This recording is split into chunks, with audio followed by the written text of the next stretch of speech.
This demon was so powerful, not even Lucifer messed with him. His name was Asteroth. Asteroth was one of the oldest, way older than most demons people talk about. Some texts say he was once a high-ranking angel, like Lucifer himself. But while Lucifer fell out of pride, Asteroth fell for something darker. He wanted forbidden knowledge. Now here's the creepy part.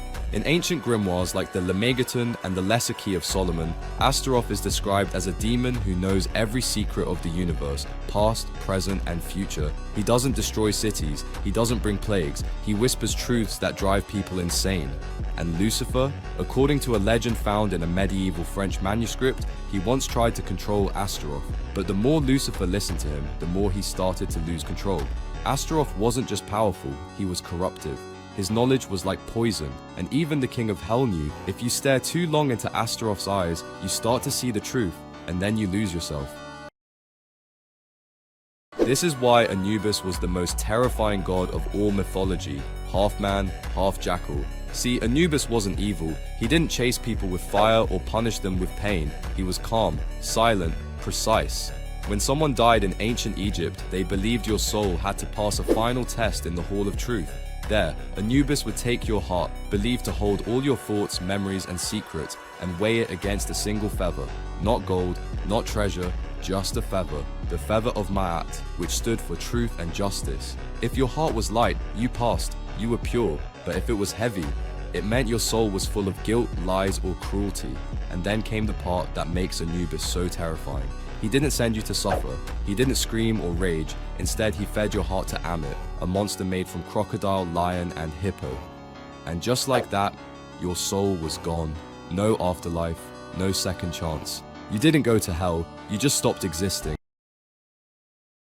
Did you know Lucifer wasn't the only angel to fall from heaven? These are the other angels mentioned to have fallen from heaven.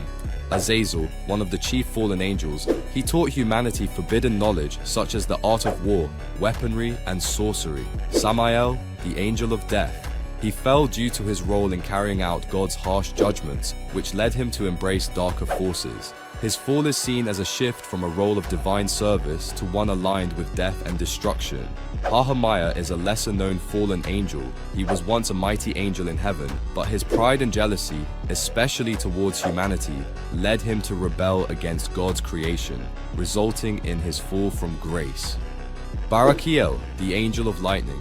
He descended to earth to interact with humans. He is often depicted as one of the angels who taught humanity the secrets of astrology and the movements of the stars, and at last, Paimon, the fallen demon king. Jormungandr was even larger than in God of War. In Norse mythology, Jormungandr, also called the Midgard serpent, wasn't just huge, he was so massive that he wrapped around the entire world. According to the old stories, Jormungandr lived in the ocean that surrounds Midgard, the world of humans. He grew so long that he could bite his own tail, and when he let go, earthquakes and massive waves would follow. During Ragnarok, Jormungandr finally releases his tail. This is one of the signs that the end of the world is beginning. When he lets go, he rises from the sea, causing massive floods and shaking the earth with his movements. Jormungandr's biggest moment comes in his final battle against Thor, the god of thunder. This battle was foretold long before, and it's a fight between two of the most powerful beings in Norse mythology. Even though Thor kills Jormungandr, the serpent's venom is so lethal that after taking just 9 steps, Thor collapses and dies from the poison. Did you know the Minotaur from Greek mythology was born from a human and a bull? It all starts with King Minos of Crete. He wanted to prove that he was favored by the gods, so he asked Poseidon, the god of the sea, for a magnificent bull to sacrifice in the god's honor. Poseidon, being the powerful god he was, sent a beautiful, pure white bull straight from the ocean. But when the bull arrived, Minos saw how stunning it was and couldn't bring himself to kill it. Instead, he kept the bull for himself and sacrificed a different one. Now, this didn't sit well with Poseidon. As punishment, Poseidon cursed Minos' wife, Queen Pasiphae, and made her fall in love with the very bull Minos had refused to sacrifice. And I don't mean just like it, I mean she became obsessed. Pasiphae and the bull had a child. That child was the Minotaur, half human, half bull, and completely wild. Minos was horrified by what had happened and locked the Minotaur in an elaborate labyrinth designed by Daedalus, hoping to keep the creature hidden away forever. This is the most powerful creature in Greek mythology, Typhon. Even the gods themselves feared him. Typhon wasn't just any monster, he was the father of all monsters, born from Gaia, the earth and Tartarus, the abyss. He was as huge as he was horrifying. His head touched the stars, his body was covered in snakes, and his voice? It was said to sound like the roars of beasts, the howling of winds, and the thunder of storms. The gods, even the mighty Zeus, were shocked when Typhon first appeared. He unleashed chaos on the world, tearing mountains apart and breathing fire. No one could stop him, but Zeus, king of the gods, knew he had to act. In a battle that shook the heavens, Zeus threw bolt after bolt of lightning at Typhon. They fought for days, with Typhon almost overpowering the king of the gods. But finally, Zeus struck a blow so powerful, it buried Typhon under Mount Etna, a volcano in Sicily. That's where he's said to be trapped, causing eruptions and earthquakes whenever he stirs.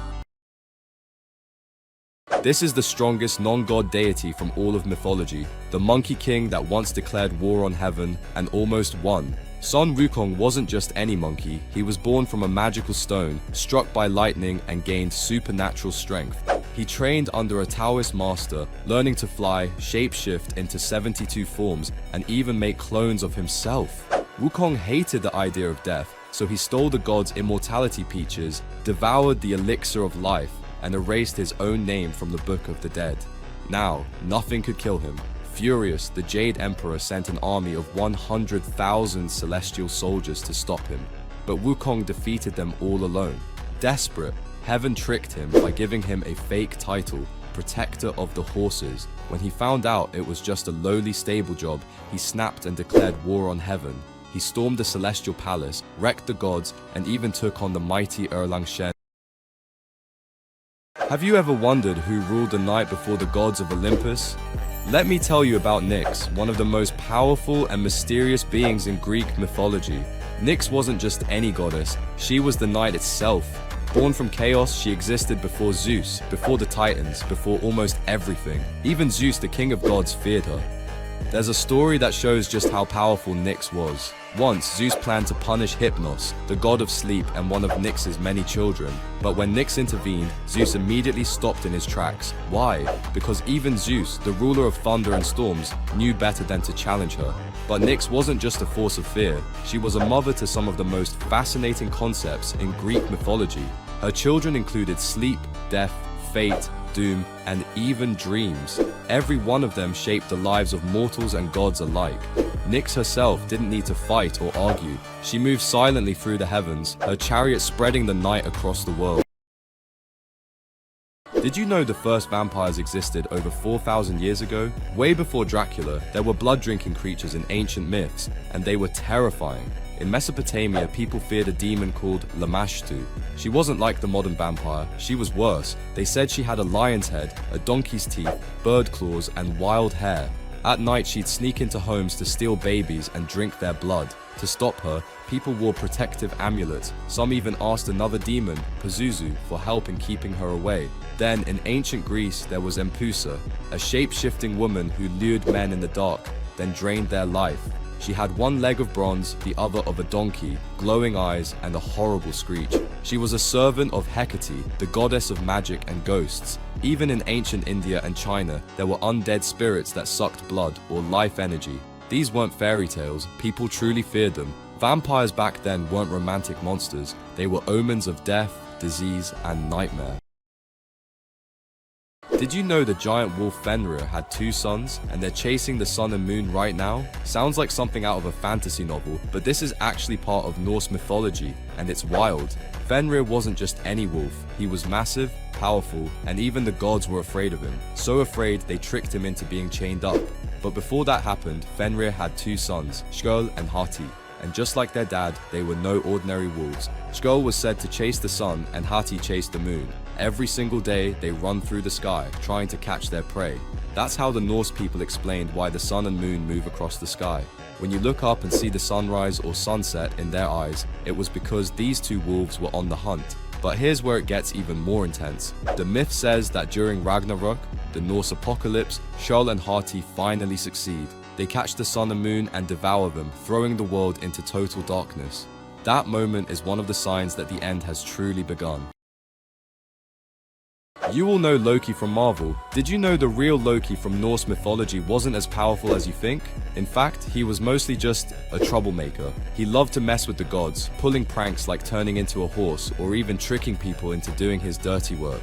One time he cut off the hair of Sif, Thor's wife, just for fun. Thor was so mad he forced Loki to fix it by getting the dwarves to make magical hair for Sif. But instead of just fixing the problem, Loki made some of the coolest items in Norse mythology, like Thor's hammer, Mjolnir. Loki was never about strength. His real power was causing problems, and eventually, those problems caught up with him. After he tricked the gods into getting Balder killed, they finally had enough. They tied Loki to a rock with a snake dripping venom on him, and that was his end.